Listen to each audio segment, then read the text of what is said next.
All right, let's talk about high heels. You know, those gloriously impractical torture devices that somehow make their way into every fancy event, every red carpet, and every "I can't believe I wore these for 6 hours" story. But here's the plot twist that'll blow your mind. High heels weren't invented for women. Nope, they were designed for men. Strong, horse riding, arrow shooting, I'm about to dominate the battlefield kind of men. I know what you're thinking. There's no way. This has to be clickbait. But stick with me, because this story is absolutely wild. And by the end of this video, you'll never look at high heels the same way again. Let's dive into the absolutely bonkers history of how the manliest military footwear became the ultimate symbol of femininity. Our story begins in 10th century Persia, modern-day Iran. Picture this. You're a Persian cavalry soldier, charging into battle on horseback. Your weapon? A bow and arrow. Your problem? It's really hard to shoot accurately while bouncing around on a galloping horse. Enter the high heel. And no, I'm not talking about stilettos here. These were practical, chunky-heeled boots specifically designed to hook into stirrups. When a Persian soldier stood up in his stirrups, the heel locked his foot in place, giving him the stability he needed to aim and fire his arrows with deadly accuracy. Think of it like ancient tactical gear. The heel wasn't about fashion. It was about not falling off your horse while trying to shoot someone, which, if we're being honest, is a pretty valid concern. The Persian cavalry was famous throughout the ancient world. They were feared, respected, and apparently really well dressed. These heeled boots became a signature part of Persian military culture. In fact, if you look at historical artifacts from this period, you can see Persian soldiers depicted wearing these elevated boots in ancient artwork. And here's the kicker. This design was so effective that modern cowboy boots still use the same basic principle today. That's right, the cowboy heel is a direct descendant of 10th century Persian military footwear. Yeehaw meets ancient warfare. Fast forward to 1599. Shah Abbas I of Persia decided to flex some diplomatic muscle and sent a mission to Europe. The Persian emissaries rolled up to European courts wearing their traditional elevated riding boots, and the European aristocracy absolutely lost their minds. Wait, you're telling me these shoes make you taller and look more powerful? Sign me up, said every insecure nobleman ever. See, height has always been associated with power and status. And in the 16th century, if you weren't blessed by genetics, you had two options: accept your lot in life, or strap on some heels and fake it. Guess which option won? European nobles started commissioning their own heeled shoes, and suddenly, high heels became the must-have accessory for anyone who wanted to be taken seriously at court. It was like the designer sneaker trend of the 1600s, except way more uncomfortable and much harder to run in. But the real trendsetter, the man who took high heels to absolutely ridiculous heights, pun intended, was King Louis XIV of France. This man was only 5 feet 4 inches tall, which apparently was a bit of a sore spot. So what did he do? He commissioned shoes with 4-inch heels, dyed luxurious red, to make himself appear more imposing. And because he was the king, he could make the rules. In 1670, Louis literally passed an edict stating that only nobility could wear heels. The higher and redder the heel, the more powerful you were. If you showed up to court in the wrong shoes, you were basically committing a fashion crime punishable by social exile. The red heel became the ultimate status symbol. It showed that you were rich enough not to dirty your shoes and powerful enough to crush your enemies underfoot. Subtle, right? Now, here's where things get interesting. European women in the 17th century were always on the lookout for the next fashion trend, and they noticed their men were strutting around in these fancy-heeled shoes, looking all tall and powerful. So, naturally, women thought, why should men have all the fun? And started wearing heels themselves. It was basically the original boyfriend jeans moment, borrowing from men's fashion to make a statement. But women weren't just copying men, they adapted the style. While men wore thick, chunky heels that were practical enough for riding and walking, women's heels started to become thinner, more delicate, and more ornamental. The heels started to represent different things for men and women.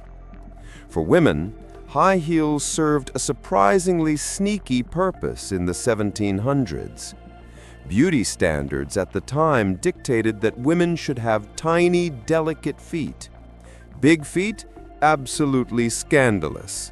So, women wore high heels to hide most of their foot under their long skirts, only showing the toe portion peeking out from beneath the fabric.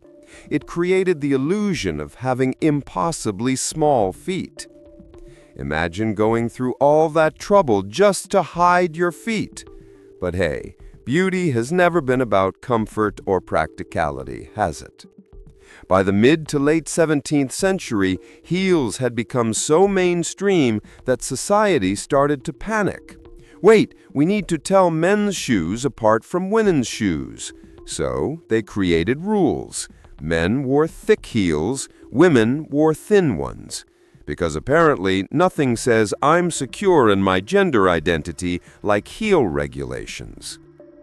Then came the Age of Enlightenment in the 18th century, and everything changed. New ideas about rationality, practicality, and science swept through Europe. Suddenly, all those elaborate Renaissance outfits with their ruffles, silk stockings, and yes, high heels seemed frivolous and irrational. Men collectively looked at their wardrobes and said, you know what? Let's wear simple, dark, practical clothing. Leave the fancy stuff to the women.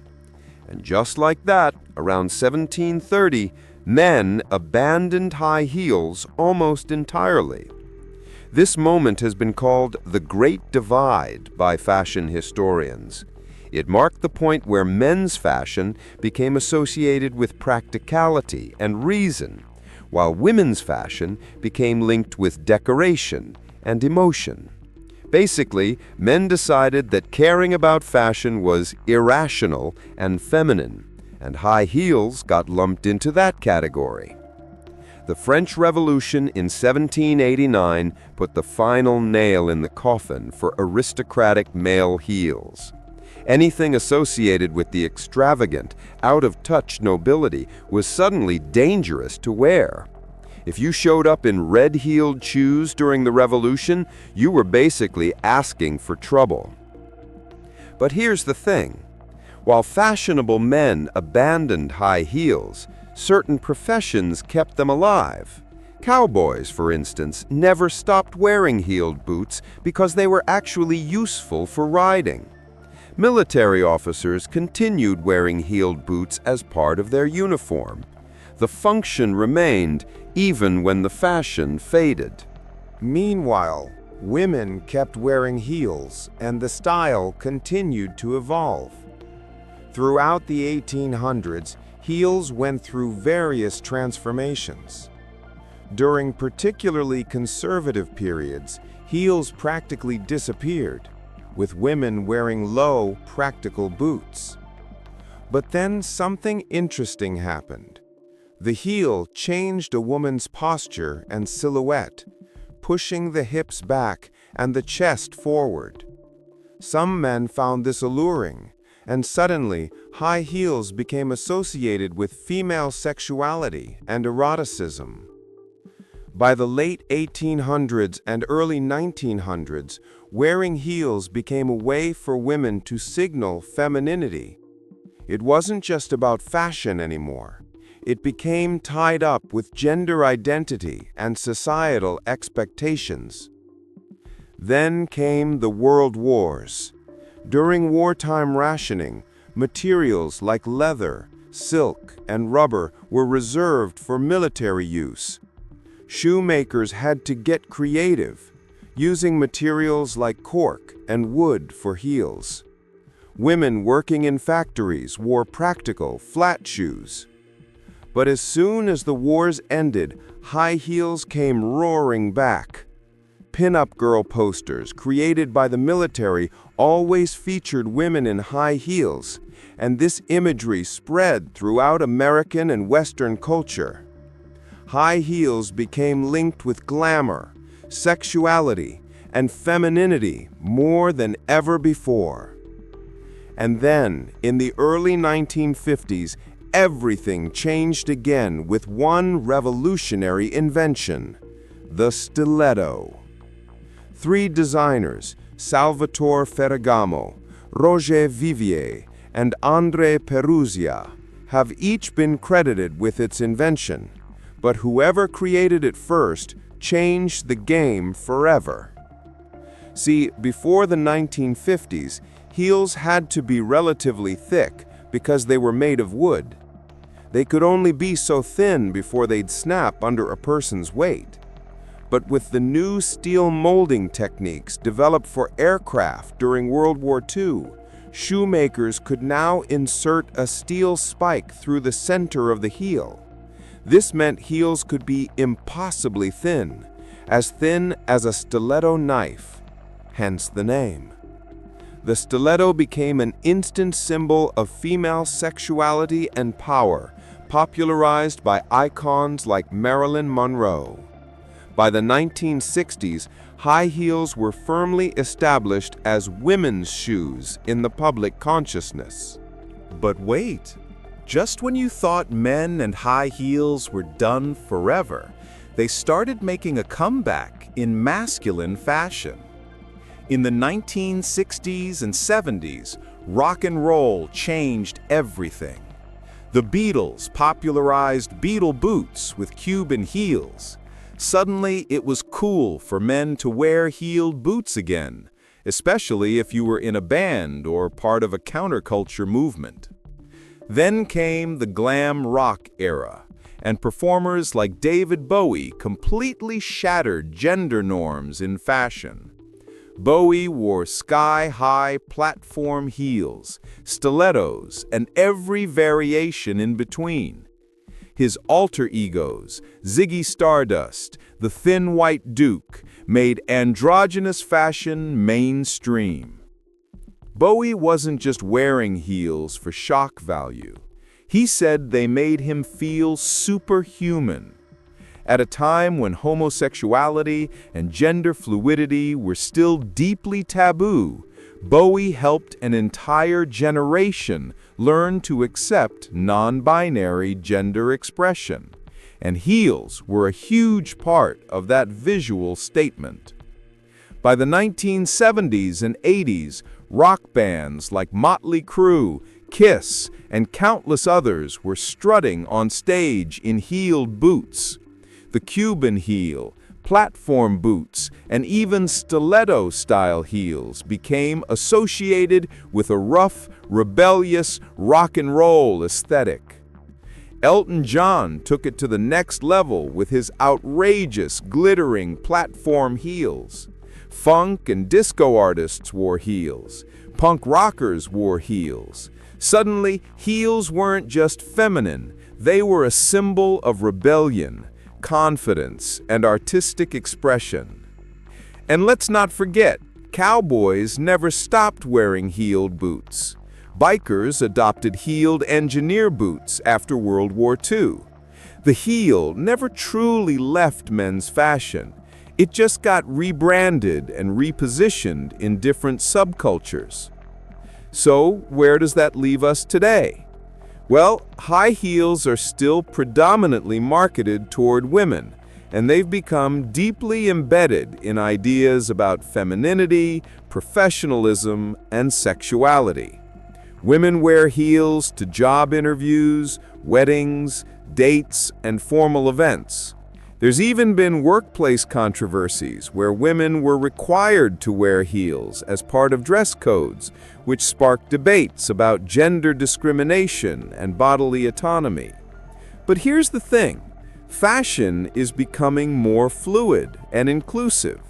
Men are starting to wear heels again, not just in rock music or queer spaces, but in high fashion, on red carpets, and in everyday life. Designers are creating gender-neutral heel collections. Harry Styles has worn heeled boots on magazine covers. Billy Porter shows up to award shows in stunning heeled ensembles. The history of high heels is really a history of how we think about gender, power, and fashion. It shows us that nothing about clothing is inherently masculine or feminine. A Persian warrior in the 10th century would have laughed if you told him high heels were for women. King Louis XIV would have been baffled by the idea that heels were feminine. These associations are cultural, not natural. They change over time based on what society decides at any given moment. And honestly, that's kind of liberating. It means we get to decide what we want to wear based on how it makes us feel, not on outdated rules about who's allowed to wear what. So, there you have it. The absolutely wild history of how high heels went from Persian military gear to royal status symbols to women's fashion staples to symbols of rebellion and self-expression.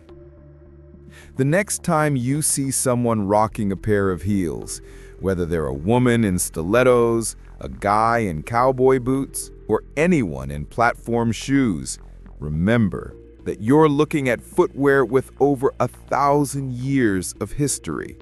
History that includes warriors, kings, revolutions, world wars, rock stars, and everything in between.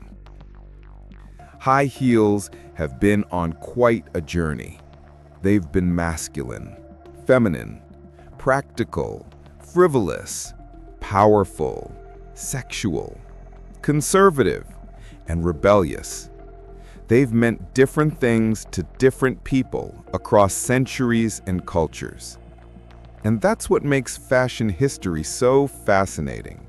It reminds us that everything we take for granted as normal or natural is actually the result of centuries of change, conflict, and cultural evolution. If you enjoyed this deep dive into fashion history, make sure to like this video, subscribe for more mind-blowing historical content, and drop a comment letting me know what other fashion items you'd like me to cover. Because trust me, everything has a weird history if you dig deep enough.